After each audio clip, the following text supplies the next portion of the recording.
मंगलम भगवान वीरो मंगलम गौतमो गणी मंगलम कुंद कुंदार्यो जैन धर्मोस्तु मंगलम सर्वमंगल मांगल्यम सर्वकल्याणकारकम प्रधानम सर्वधर्माणां जैनम जयतु शासनम जैनम जयतु शासनम।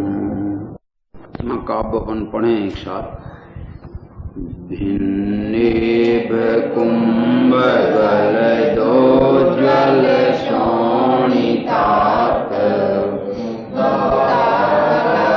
प्रकर भूषित भूमि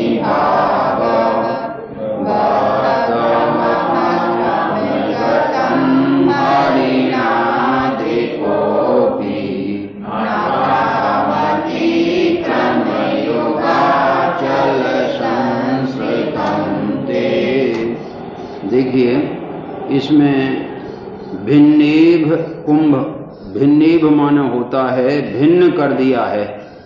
कुंभ गल दुज्ज्वल शोणी ताकते, कुंभ कहलाता है हाथी का गंड स्थल, माने मस्तक के ऊपर का भाग वो गंड स्थल कहलाता है। तो उस गंड स्थल को जिन्होंने भिन्न कर दिया माने विदीर्ण कर दिया है, फाड़ दिया है, और उस गंड स्थल के फाड़े जाने से गलत उज्ज्वल सोणी ताकते, गलत माने निकल रहा है, गिर रहा है क्या, धवल श्वेत एवं रक्त से लिप्त। धवल उज्ज्वल माने धवल और सोणित माने खून से, ताक्त खून से रंगा हुआ। कौन? मुक्ता फल, मोती कहते हैं, ऐसा कहते हैं कि हाथी जो अच्छे प्रकार के होते हैं उनके गंड स्थल में मोती हुआ करते हैं। तो गंड स्थल फाड़ देने पर वे मोती नीचे गिरते हैं जमीन पर। तो वे मोती खून से सने हुए, स्वच्छ मोती और खून से सने हुए मोती नीचे गिर गए। तो सोणी ताकत मुक्ता फल प्रकर भूषित भूमि भागा, उन मोतियों के गिरने से मानो जमीन जो है एकदम सुशोभित हो गई है, भर गई है।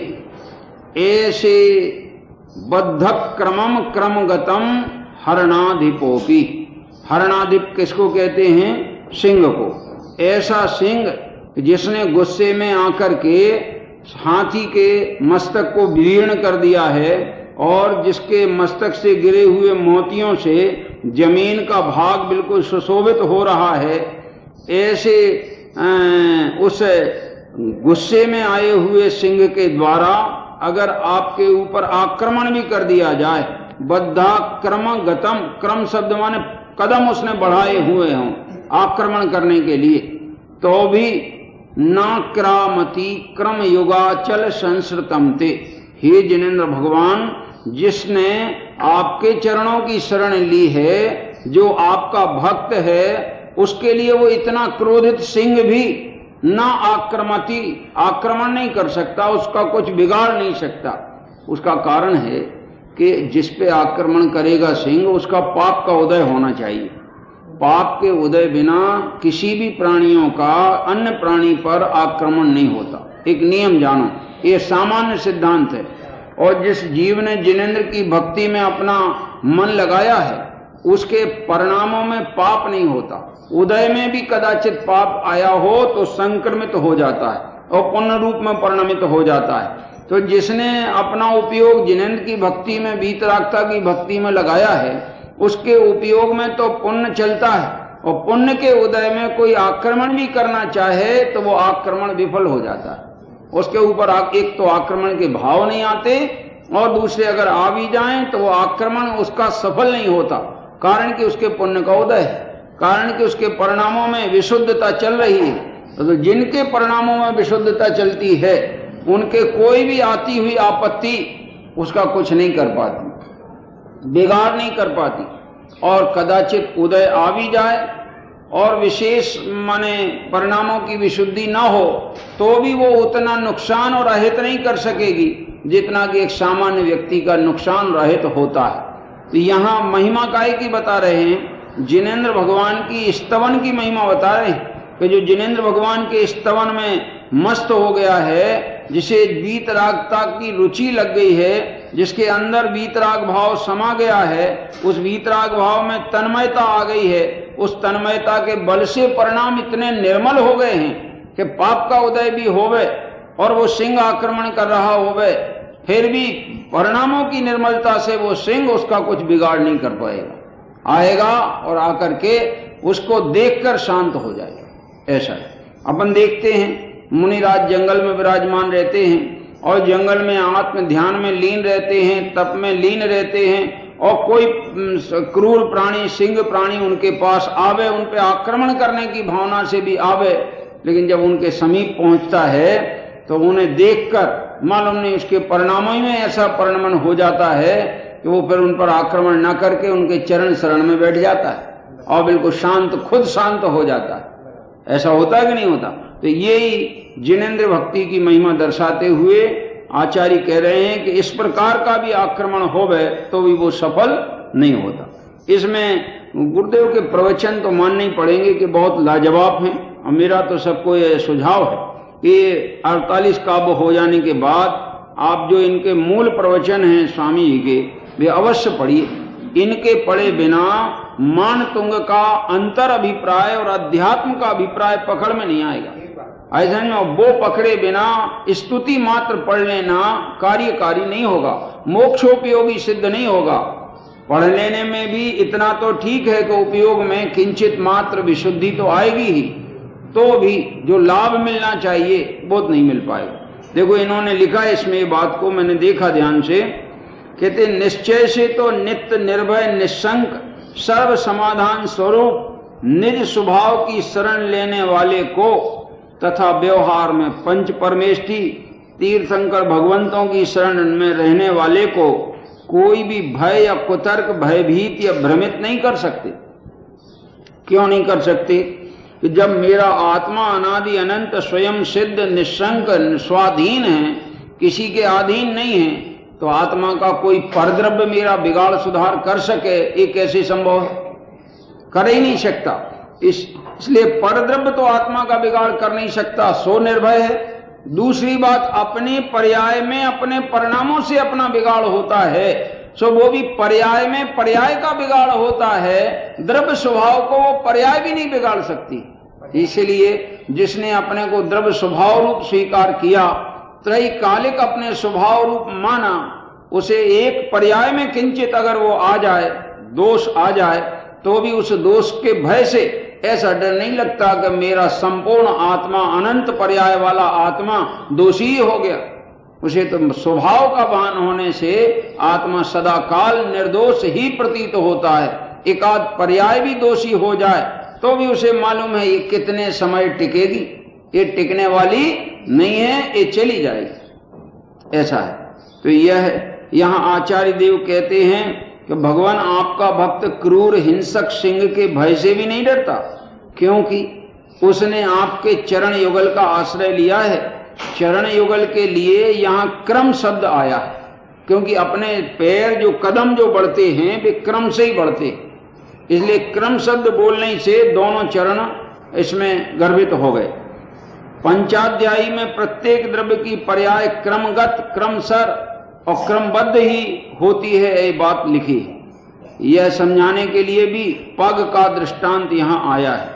अष्ट सहस्री में प्रत्येक द्रव्य की पर्याय समझाने के लिए 28 नक्षत्रों का दृष्टांत दिया है। वे जो नक्षत्र हैं वे क्रम से ही घूमते हैं, कोई अपने क्रम का उल्लंघन नहीं करते हैं। जैसे कदम अपने क्रम का उल्लंघन नहीं कर सकते, जैसे वे 28 नक्षत्र अपने क्रम का उल्लंघन नहीं कर सकते, ऐसे द्रव्य में होने वाली पर्यायें भी अपने क्रम का उल्लंघन नहीं कर सकती।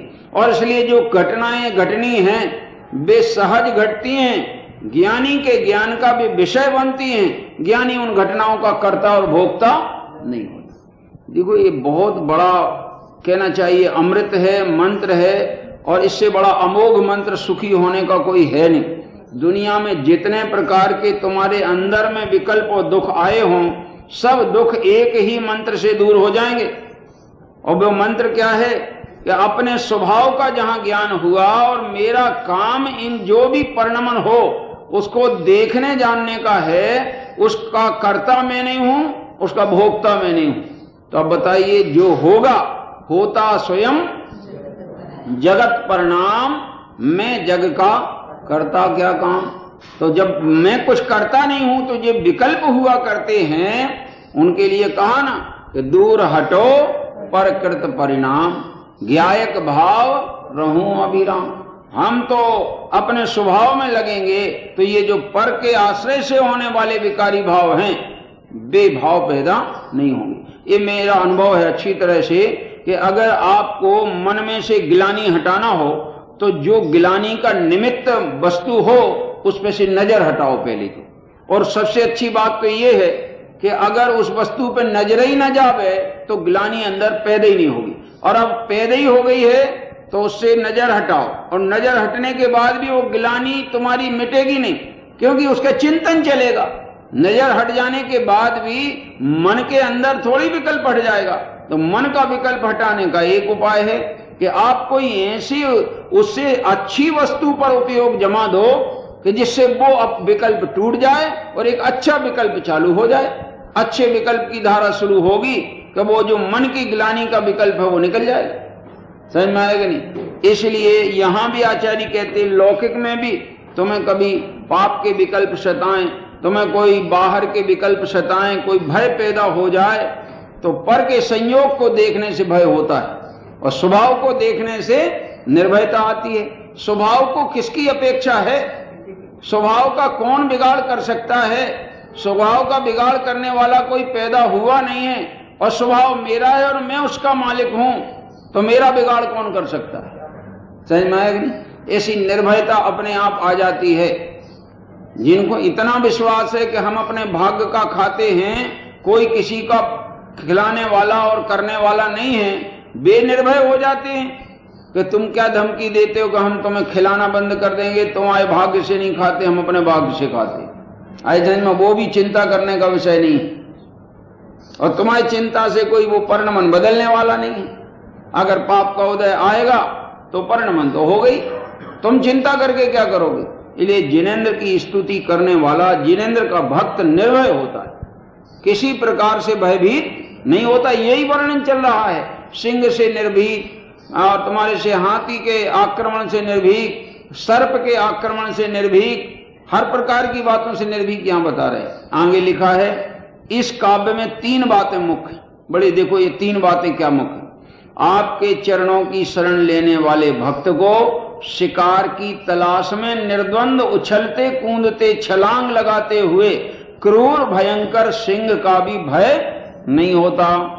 दूसरी बात, कदाचित वह क्रूर सिंह आक्रमण भी करे तो उसकी पकड़ में भी आ जावे वो व्यक्ति, तब भी जिसने आपके चरणों की शरण ली है वो सदैव निर्भय रहता है।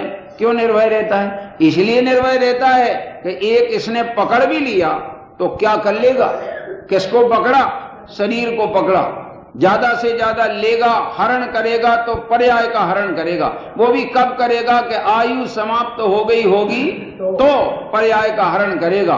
करेगा तो पर्याय मेरी थी कहां? मेरा तो ज्ञानमयी आत्मा था, उसे तो ये पकड़ सकता नहीं, उसे ग्रहण कर सकता नहीं, उसे हरण कर सकता नहीं, तो भय किस बात? जब बात है ज्ञानियों का निर्भय होने का कारण स्वभाव।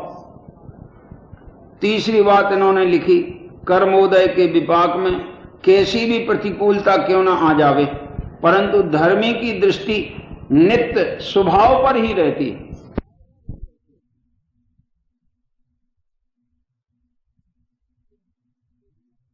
रहने के कारण उसे अपने ज्ञानानंद स्वभाव का आश्रय और आदर है, आपके चरणों का आलम्बन है, हृदय में आपके प्रति अपार भक्ति है। ऐसे ज्ञानी भक्तों को सिंह आदि क्रूर प्राणी का भयभीत नहीं कर सकते। जहां सिंह और हाथी में भयंकर लड़ाई में बलवान सिंह से ने हाथी के मस्तक को विदीर्ण कर दिया हो और उस हाथी के गंड स्थल प्रदेश से गिरे हुए धवल एवं रक्त में सने हुए लाखों मोतियों का ढेर पृथ्वी पर बिखर गया हो, ऐसे स्थल पर उछलता कूदता दहाड़ता हुआ क्रूर हिंसक सिंह पहले तो भक्त पर आक्रमण ही नहीं कर सकता, और यदि कदाचित कर्मोदयवश आक्रमण कर भी दे तो आपके चरण कमल रूप पर्वतों की शरण में आया हुआ आपका भक्त डरता नहीं। अखंड निसंक स्वभावी आत्मा की पर्याय में जहां स्वभाव का आश्रय है, श्रद्धा ज्ञान और चारित्र ही जिसका जीवन है, पूर्ण ज्ञानी सर्वज्ञ वीतरागी की जिसको दृढ़ प्रतीति है, उसे घोरतम कर्म का उदय हो, संयोग में घोर प्रतिकूलता दिखाई देती हो, तथापि धर्मी जीव कभी भी डरता निर्भय होता है। चारों ओर से किसी ने घेर लिया हो, बाह्य में खूब निंदा करता हो, कुतर्क करता हो, अपयश करता हो, प्रतिकूलताओं का पार न रहा हो, तथापि हे नाथ आपका भक्त किसी प्रकार के भ्रम में नहीं पड़ता। मैं अनंत वीर्य का धनी, इसका आश्रय छूटने पर धर्म नहीं हो सकता, नित्य स्वभाव के आश्रय से ही धर्म का लाभ होता है। ऐसे दृष्टिवंत पुरुष को वे प्रतिकूलताएं प्रभावित नहीं कर सकती। ये निश्चय से अपने स्वभाव की और व्यवहार से मात्र पंच परमेष्टि की शरण में रहता है। इस तरह ये पद्य में भी यानी निर्भयता का दर्शन कराया है। जिनेंद्र भक्त की हर प्रकार की निर्भयता होती है, डरना नहीं चाहिए। अगर वास्तव में जिनेंद्र को जिनने स्वीकार किया है, वे तो इतने निर्भय हो जाते हैं कि उन्हें कोई की अपेक्षा रहती नहीं कि अरे तुम अगर जिनेंद्र का धर्म स्वीकार करोगे तो तुम्हारा ये बुरा हो जाएगा, ये अहित हो जाएगा, कि कोई नहीं होने वाला अहित। जिनेंद्र धर्म नहीं स्वीकारा, इसीलिए आज तक अहित होता रहा, और अब हमने इसको पाया है, अब मेरा कभी अहित होने वाला नहीं। ये बात ये 39वें पद में आई है। अब आज अपन फिर से 40 नंबर का पद पढ़ेंगे। ये पद का मैं थोड़ा स्लो लय से पढ़ता हूं, आप हमारे साथ मिलाएंगे, है ना। कल्पांत काल पवनोदत वन्नी कल्पम दावानलम ज्वलित मोज्वल मोस्फुलिंगम विश्वं जिघात्सुमिव सम्मुखमापतन्तं त्वन्नाम कीर्तन जलम शमयात्यशेषम्। अब देखिए इस 40 नंबर के काव्य में भयंकर अग्नि लग गई हो, वो भयंकर अग्नि में अगर अपन फंस जाएं तो भी कौन सा ऐसा जल है कि जो हमें उस अग्नि से बचा सकता है। ये जिनेंद्र की भक्ति की यहां चर्चा करते हैं, तो कहते कल्पांत काल पवनोद्धत बन्नी कल्पम, कहते ऐसी अग्नि उठ गई हो, ऐसी अग्नि प्रज्वलित हो गई हो जो कल्प के अंत में होती है। जब कल्पांत माने प्रलय काल आता है, प्रलय काल में सर्वत्र अग्नि छा जाती है, अग्नि लग जाती है, और उस प्रलय काल में हवा भी तेज चलती है। तो एक तो अग्नि सब जगह लग गई हो और तेज हवा चल रही हो, तो अग्नि का रूप क्या होगा, कितना विकराल होगा, अपन कल्पना नहीं कर सकते। ऐसी भी अग्नि लग गई हो कि जिसमें कल्पांत के समय में जो या प्रलय के काल में तीव्र पवन चलने से अग्नि सर्वत्र फैल गई हो। कैसी फैल गई हो, दावानलम, जंगल में अग्नि लग जाती है ना चारों तरफ से, तो कहीं जगह नहीं बचती। कोई बचना चाहे तो बच के भाग नहीं सकता।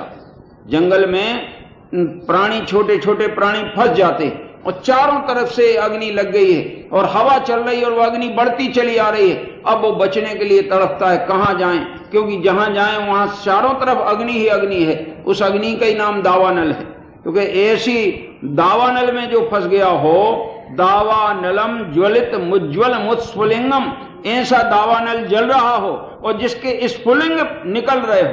जब अग्नि अत्यंत विकराल रूप लेती है तो उसमें से स्फुलिंग निकला करते, तो ऐसे स्फुलिंग को जो उगल रही हो, ऐसी अग्नि कि जो कि सारे जगत को निगलने के लिए आ रही हो।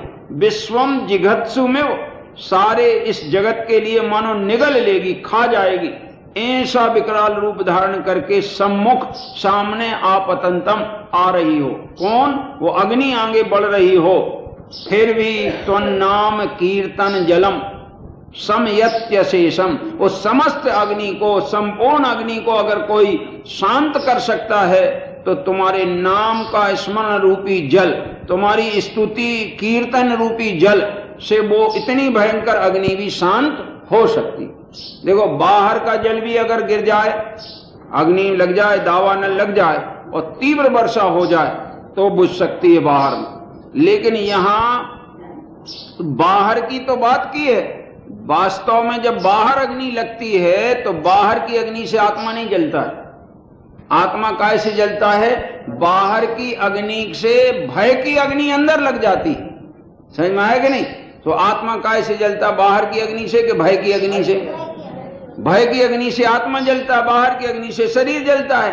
तो बाहर की अग्नि बुझाना हो तो बाहर का मेघ वर्षा हो जाए तो वो अग्नि बुझ जाएगी, और अंदर भय की अग्नि को बुझाना हो तो जिनेंद्र भगवान का स्मरण रूपी जल की वर्षा हो जाए।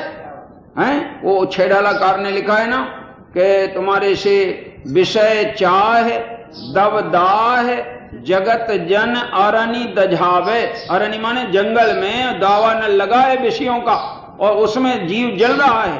सास उपाय न आन ज्ञान घन घान बुझावे।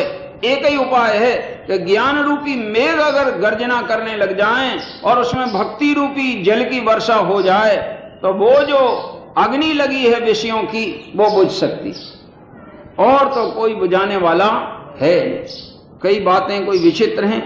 अपन शरीर का इलाज कराने जाओ तो डॉक्टर साहब इलाज कर सकते, इलाज बता सकते, लेकिन मेरे अंदर ही विचारों ही में कोई गड़बड़ी है तो उसका इलाज डॉक्टर साहब क्या कर सकते? हमारे विचारों में गड़बड़ी तो उसमें तो इतना ही बोल सकेंगे कि तुम अपने विचारों को जिसके चिंतन के निमित्त से बिगड़ रहे हो वो चिंतन बंद कर दो, और जिस निमित्त से सुधरते हैं उनका चिंतन प्रारंभ करो। वो इतनी वे सलाह दे सकते हैं। सुधारना तो ये अपने अधीन होगा। ऐसे जिनेंद्र की भक्ति तो ये अंदर के जो परिणामों में पाप के उदय से कोई भय पैदा हो रहा था या थोड़ा स्वरूप के ज्ञान न होने से भय पैदा हो रहा था, वहां स्वरूप का ज्ञान हुआ, भय मिट गया। कभी कभी ऐसा देखा जाता है रात में अगर अपने घरों में कोई कमरे में अंधेरा है या ऊपर जाना है और अंधेरा है कि जरा जाना, आवाज आई, चूहे ने कुछ खड़का दिया कि देख के आओ। अब बहुत तो ऐसे रहते हैं, मैं नहीं जा सकता। क्यों नहीं जा सकती? मालूम नहीं कौन है। अब वो तो कुछ नहीं, चूहा ने बर्तन खटकाया, उनको ये डर लग रहा है कि ऐसा ना हो कोई चोर घुसा हो, और वो भी फिर वो कल्पना आगे बढ़ गई कि इतने ही नहीं, डंडा लिए हो, बंदूक लिए हो, और मैं उधर गया और उसने मार दिया तो क्या होगा? अब बताओ क्या क्या कल्पना। अब इसके भय को मिटाने का क्या उपाय है? एक ही उपाय है कि बड़ा व्यक्ति कहेगा चलो हम प्रकाश लेके चलते हैं, तुम डरो मत, हमारे संग चलो, तो भी कहेगा वो तुम आगे चलो। फिर आगे चलेगा तो लाइट तो आगे करो। देखो आगे जाने से भी भय नहीं मिटता, आगे प्रकाश रहे तो भय मिटता है। तो प्रकाश में दिखेगा तो कुछ नहीं है, कुछ नहीं है, कुछ नहीं है, तो भय रहा कि मिट गया। तो किसने भय मिटाया? तो जगत के जितने अज्ञानी दुखी हैं, भयभीत हैं, वे अज्ञान के अंधकार में भयभीत हैं, और अगर ज्ञान का प्रकाश हो जाए तो भय नाम की चीज रहे, निर्भय हो जाएं। तो काय को कुदेवों को पूजें, काय को रागी द्वेषी को पूजें, काय को विषयों के दास बने। स्वभाव के स्वरूप का विश्वास जहां जागे, आत्मज्ञान की ज्योति जगे, उसे भय होने का, उसे दीन बनने का, उसे पर के सामने हाथ फैलाने का कोई प्रयोजन नजर आता नहीं, निर्भय हो जाता है। देखो ये बात यहां कह रहे हैं कि ऐसी दावानल भी सामने आवे तो भी आपके स्मरण रूपी जल से वो शांत हो जाती है। देखो जरा सा फिर नमूना आपको बताते हैं। यहां क्या कहते हैं, एक दृष्टांत दिया है द्वारका का। जब द्वारका नगरी 6 माह तक जलती रही तो वहां कितने ही जीव तो आत्महित का विचार कर रहे थे, आत्मा का ही ध्यान कर रहे थे। कितनों को मुनि होने के भाव हो रहे थे, उनमें से कितनों को तो पुण्योदय से देवगण वहां से उठाकर सुरक्षित स्थान पर ले गए। शेष अपने पूर्व में बांधे हुए पापोदय के कारण अग्नि में जलकर भस्म हो गए होंगे। कितने ही अज्ञान के कारण कसाय की अग्नि में जल गए होंगे। देखो अग्नि भी अलग अलग, बाहर की अग्नि में जल गए, लेकिन पाप के उदय में बाहर की अग्नि में जल गए, और थे धर्मात्मा तो भी जल गए, तो भी कहां गए? स्वर्ग चले गए। वो अग्नि में जल के भी स्वर्ग चले गए। और जो बाहर की अग्नि में नहीं जल पाए पर कसाय की अग्नि में जल रहे थे, वे कहां चले गए? जैसे दीपायन मुनि कसाय की अग्नि में जल रहे थे, कहां गए? तो 7 में नरक चले गए। तो कसाय की अग्नि आत्मा को जलाती ही नहीं है, दुर्गति में भेज देती। तो यहां कहते हैं वे अपने अज्ञान के कारण जल गए होंगे। देखो इंद्र की आज्ञा से कुबेर ने द्वारका नगरी बनाई थी।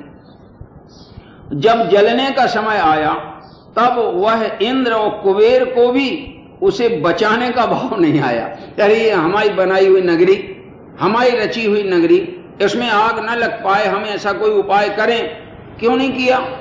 इंद्र को कुबेर को ये विचार क्यों नहीं आया कि पाप के उदय में किसी को कोई विचार नहीं आता, और पुण्य का उदय हो तो तुम्हारे दुश्मन का विचार तुम्हारे लिए लाभदायी हो जाता है।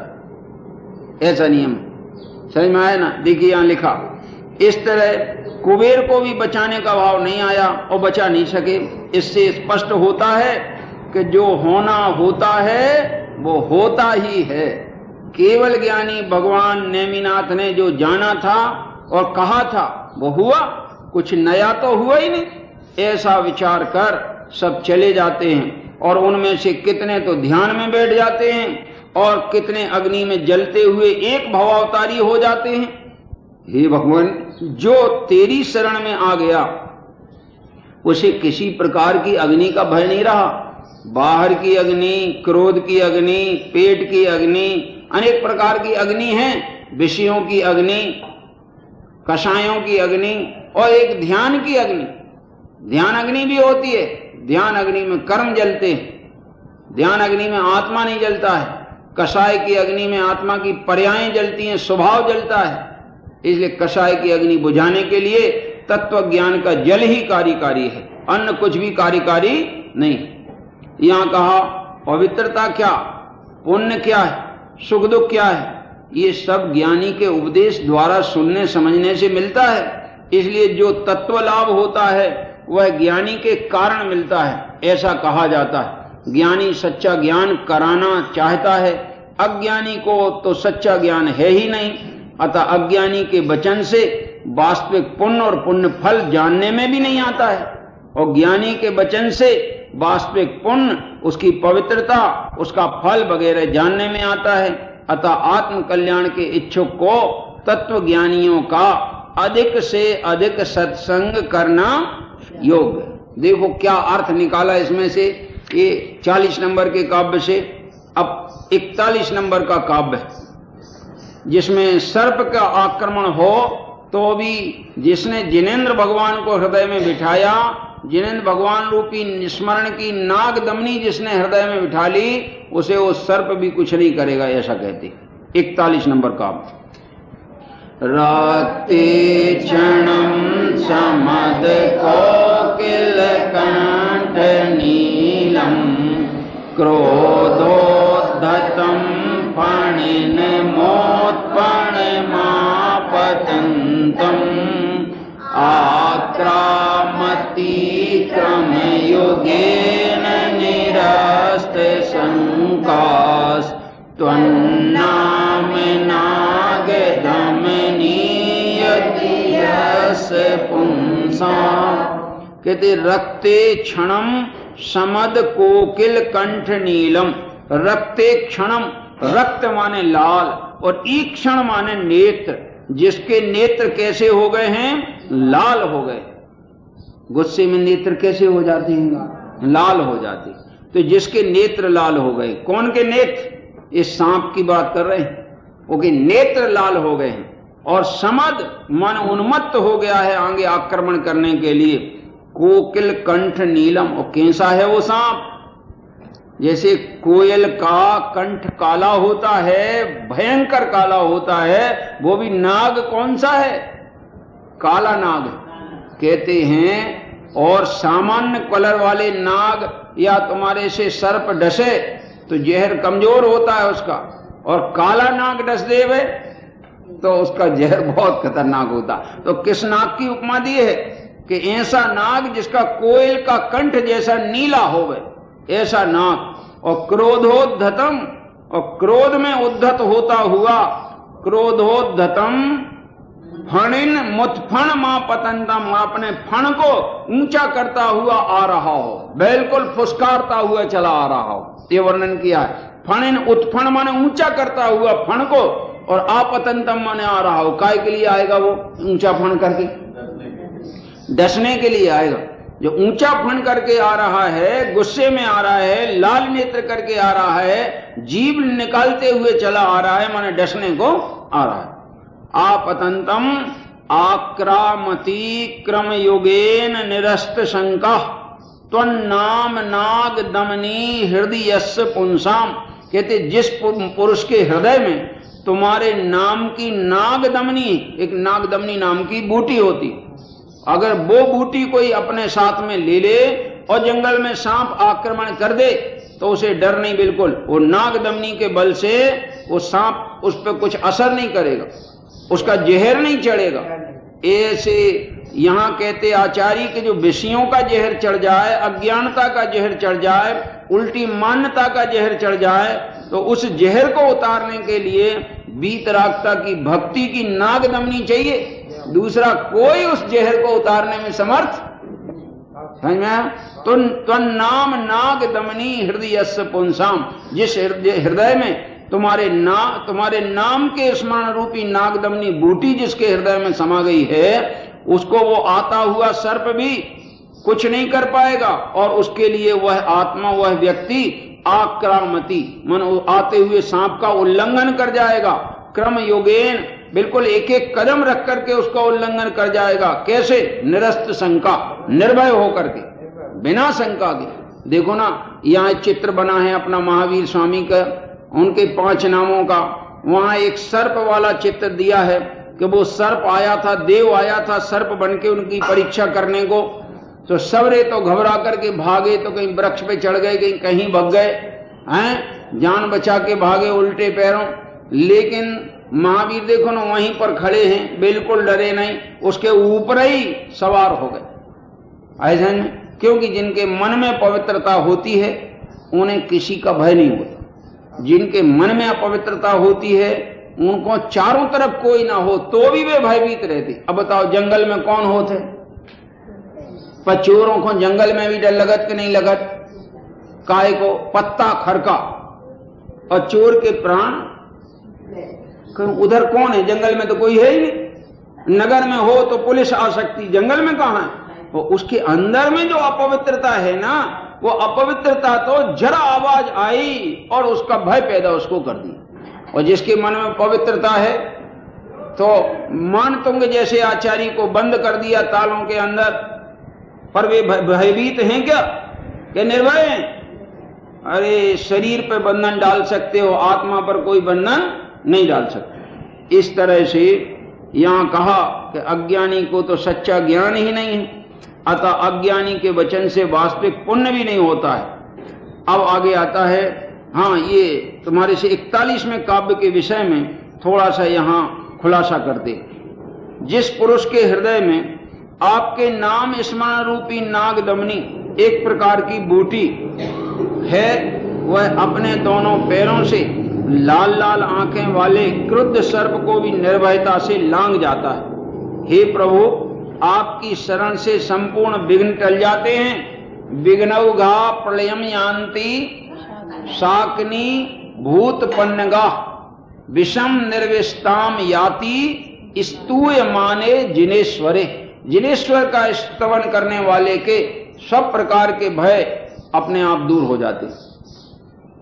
इसलिए यहां कहते सब प्रकार के भय दूर हो जाते हैं। देखो काव्य में युग क्रमेण शब्द आया है।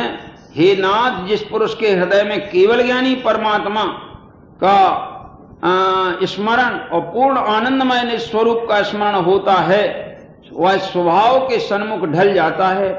लाल आंख वाला कोयल के कंठ के रंग जैसा काला सर्प क्रोध से उद्धत होता हुआ मानो पुरुष के पग में भी लिपट गया हो तो भी वह जिसके हृदय में ज्ञायक स्वभाव मुख्य रूप से बस गया हो, राग द्वेष का व अल्पज्ञता का आश्रय जिसने छोड़ दिया हो, केवल ज्ञानी की शरण जिसने ले ली हो, किसी प्रकार की शंका जिसको नहीं होती, ऐसे जीव को सर्प का भय भी नहीं होता। सर्प के मंत्र को जानने वाला व्यक्ति 2 पग से सर्प को लांघ जाता है, और उसी प्रकार ज्ञानी कर्म के उदय को कुचलता हुआ आगे बढ़ जाता है। किसको कुचलता हुआ? कर्म के उदय को कुचलता हुआ। धर्मात्मा को कर्म का डंक नहीं लगता। गजब लिखा है, जैसे सोने में वो नहीं लगती, क्या जंग लगती है क्या? जैसे सोने में जंग नहीं लगती, ऐसे आत्मा को कर्म का डंक नहीं लगता।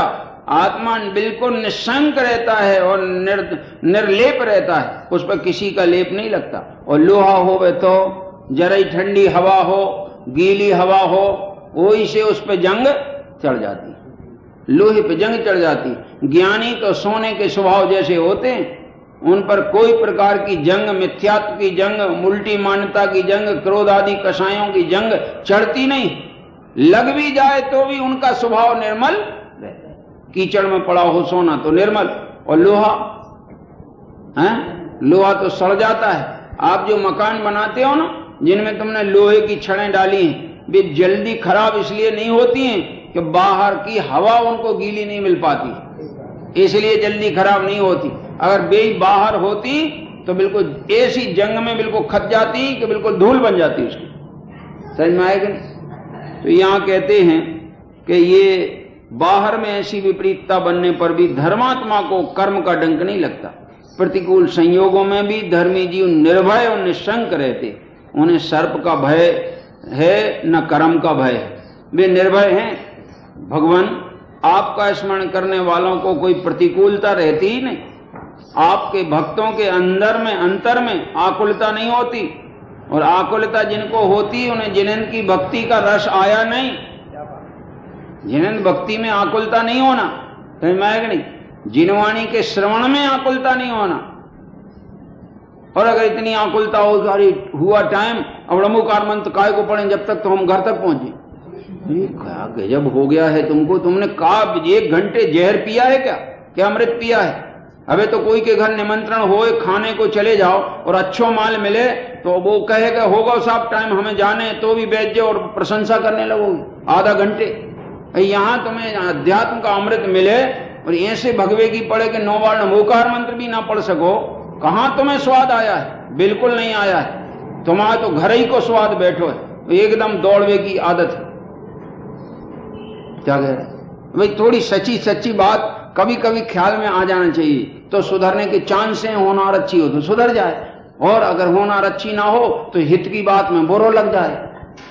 ऐसा अब बुरो लग जाए एक के लिए नहीं कही गई ये बात, हित हो जाए एक के लिए कही गई है बात। समझ में आएगा नहीं? हाँ, अब आगे का पद पढ़ते हैं। इसमें तुम्हारे से घोड़े वगैरह आक्रमण करें और शत्रु आक्रमण करे, शत्रु की सेना आक्रमण करे, तो भी जिनेंद्र भक्त का कुछ बिगाड़ नहीं कर सकती। ये यहां पर आ रहा है। बलगा तुरंग गज गर्जित भीम नाद, माजौ बलम बलवता मरि भूपति नाम, ओद दिवाकर मयूख शिखा पवेदम, त्वत् कीर्तना तम इवा सुभिदा मुपैति। देखो क्या कहते हैं, बलगत। बलगत शब्द का अर्थ होता है उछल रहे हो। घोड़ा जो बहुत ही कहना चाहिए शौर्यवान होता है, वो सीधा खड़ा नहीं रह सकता, उछलने लग जाता है, कूदने लग जाता है। ऐसे घोड़े पे कोई बैठे तो वो नीचे गिर जाता है। घोड़े की सवारी करने वाला बहुत हिम्मत वाला होता है, ये समझ लेना आप जरा।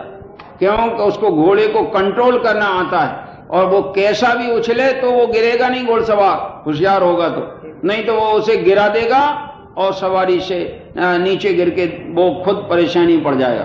तो कहते बलगत तुरंग, तुरंग कहते हैं घोड़े को, जो घोड़ा हिनहिना रहा हो, और गज गर्जित, हाथी जिसमें गर्जना कर रहे हो, और जिनकी आवाज कैसी हो रही हो, भीम नाद, भीम माने भय उत्पन्न करने वाली, नाद माने आवाज हो रही हो, भीम नाद माने भयंकर आवाज हो रही हो। भीम माने भयंकर, भय पैदा करने वाले को भीम कहते।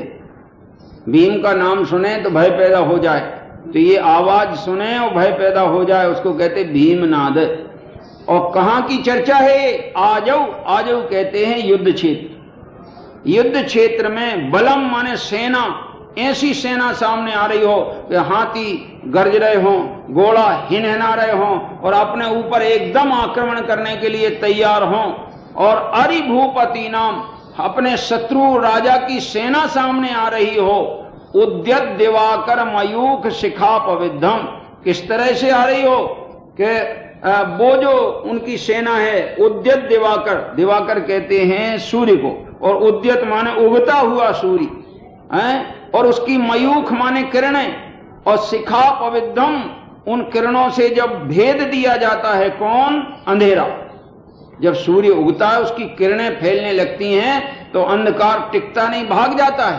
तो जैसे वो अंधकार उदित हुए सूर्य की किरणों से दूर हो जाता है, ऐसा आक्रमण करती हुई शत्रु की सेना, जिसमें हाथी गरज रहे हों, घोड़े हिनहिना रहे हों, और आक्रमण के लिए वे तैयार हों, तो भी त्वत्कीर्तनात्तम इवासु भेदाम उपैति, तुम्हारे कीर्तन करने मात्र से, स्मरण करने मात्र से वो जो सेना है वो विनाश को प्राप्त होती है, नाश को प्राप्त होती है, उस पर विजय प्राप्त होती है, या वही सेना भग जाती है, सरेंडर हो जाती है। पर दुनिया को सरेंडर करने के लिए भक्तामर नहीं लिखा गया है। युद्ध क्षेत्र में जीत के राजा बनने के लिए भक्तामर नहीं लिखा गया है। ये तो दृष्टांत बाहर का दिया गया है। यहाँ तो आचार्य ये कह रहे तुम्हारे ऊपर चारों कसायों ने, मिथ्यात्व ने, अनेक प्रकार की विकारी भावों ने आक्रमण कर दिया है, और सब अपने अपने उग्र रूप में आक्रमण कर रहे हैं। अब अगर तुम्हें इनसे बचना हो तो निश्चय से अपने स्वभाव का स्मरण करो, और व्यवहार में जिन्होंने स्वभाव को पर्याय में प्रकट कर लिया है, ऐसे पंच परमेष्टि को स्मरण करो, तो ये जितनी भी शत्रुओं की सेना है, कर्म शत्रुओं की, भाव कर्म शत्रुओं की, वो सेना कुछ भी बिगाड़ नहीं करेगी, शांत हो जाएगी, नष्ट हो जाएगी, और तुम राजा बन जाओगे, मोक्ष के राजा बन जाओगे। इसके लिए ये भाव दिखाने के लिए भक्तांबर लिखा है। नहीं तो बाहर को कोई शत्रु हो पड़ोस में, अब ओ पे विजय प्राप्त करने को भक्तांबर पढ़ने लगो कि देखते हैं अब ये शत्रु कैसे बस में नहीं होता। पढ़ो एक 42 नंबर को काव्य, तो अब जो शत्रु जिस पे हमें विजय पानी है वो विजय हो जाए। एक ही लाने नहीं है, लौकिक प्रयोजन सिद्ध करने को जिनवाणी का कोई वचन नहीं। जिनवाणी का हर वचन आत्म कल्याण के लिए, समझ में आया? लौकिक प्रयोजन सहज स्वयं सिद्ध होते रहते हैं, ये तो जिनवाणी की कोई विशिष्ट महिमा है। समझ में आएगा नहीं? तो इस तरह यहां इन्होंने लिखा कि दिगंबर आचार्य मुनिवर मानतुंग वैसे तो अधिकांश आत्मा ज्ञान आनंद रस में सराबोर रहते थे, किंतु उन्हें भी जिनेंद्र भगवान की भक्ति का उत्साह आया, और ये भक्तामर काव्य के रूप में महान काव्य रूप स्तुति बन गई।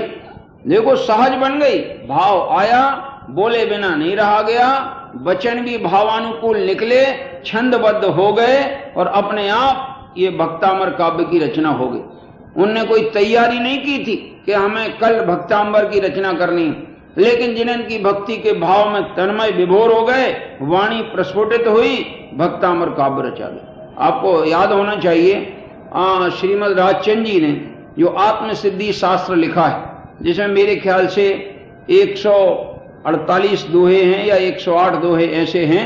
वे दोहा एक दिन रात्रि में कुछ तत्व विचार करते करते आया विचार, और लिखने बैठ गए, तो वो रात में ही 4 घंटे में वो आत्मसिद्धि शास्त्र लिख दिया। ये मैंने पढ़ा उनकी प्रस्तावना।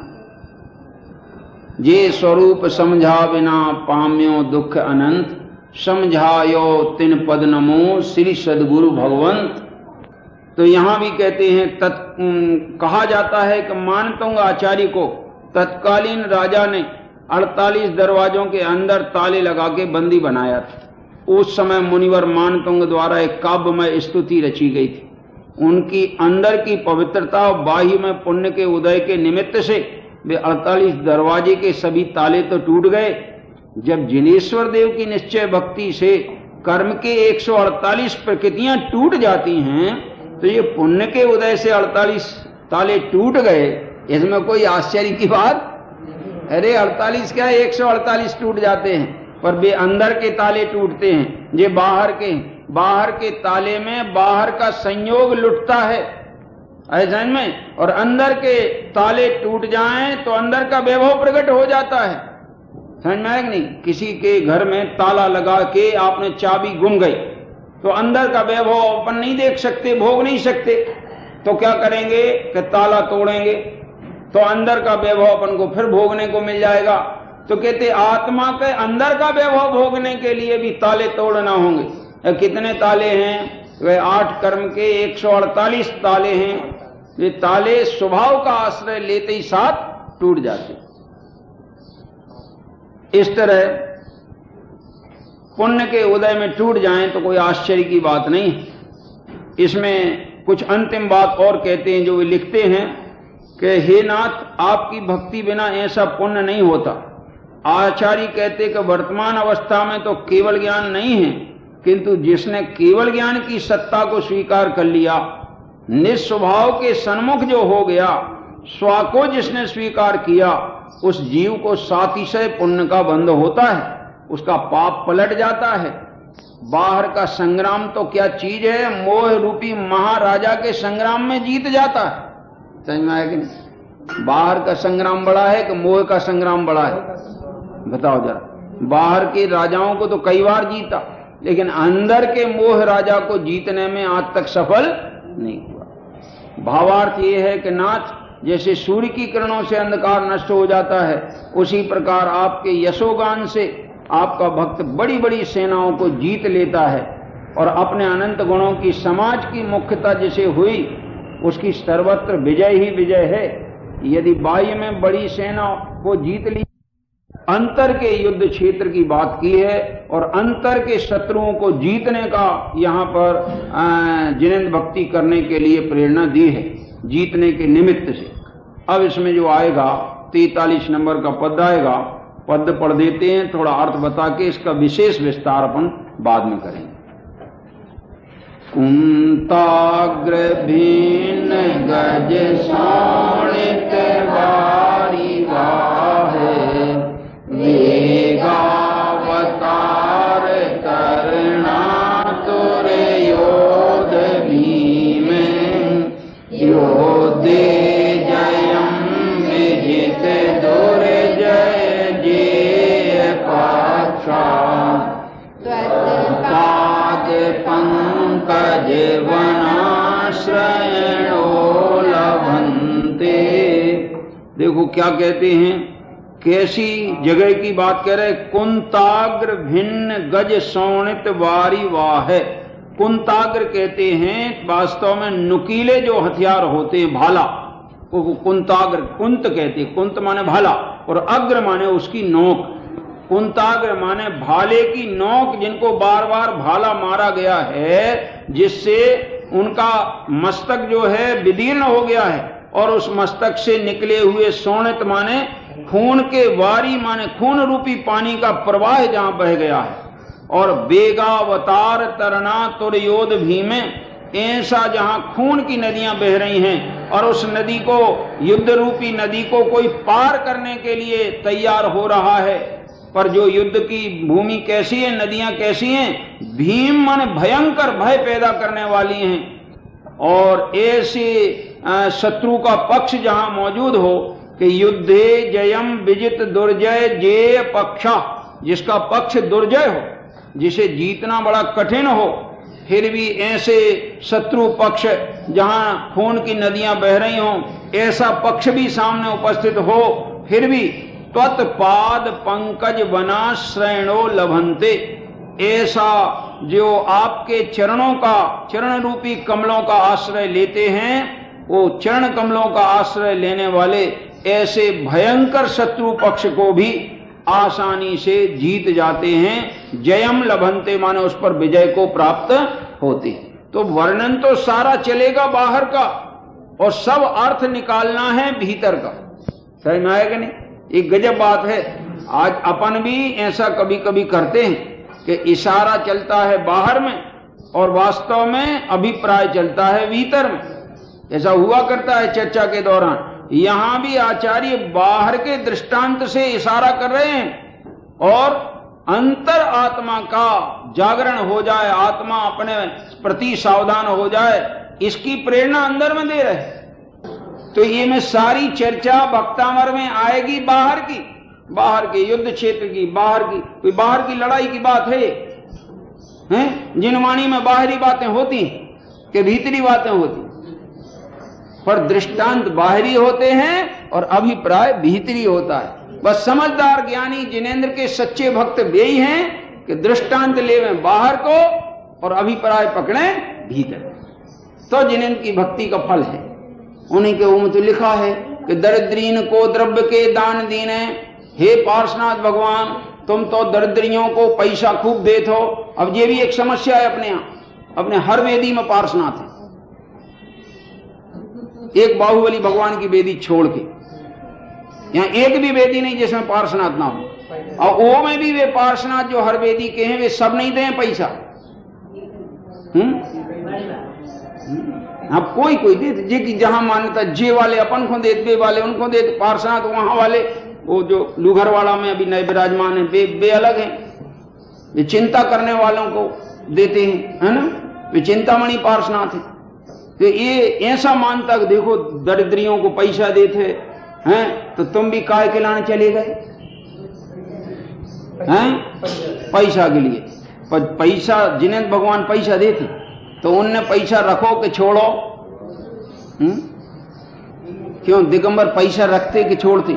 दिगंबर परिग्रह रखते कि छोड़ देते हैं? उनके परिग्रह होता है कि परिग्रह छोड़ दिया जाने के कारण उनके लेश मात्र परिग्रह नहीं होता है।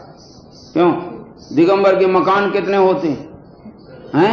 मोटर गाड़ी वाड़ी कितनी होती हैं? क्योंकि साहब कुंद कुंद के विषय में कोई को मालूम है?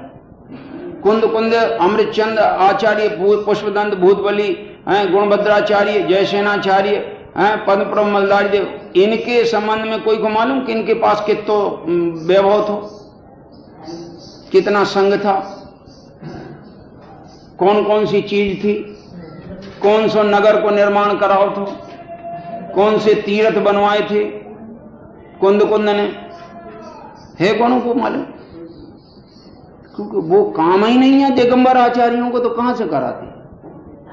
आई जान ये चीज कहां से खबर में पड़ेगी? ये जिनवाणी के समझने से पता पड़ेगी। उनको तो एक ही काम है, दिन रात है आत्मा का चिंतन। दिन रात, हाँ दिन रात।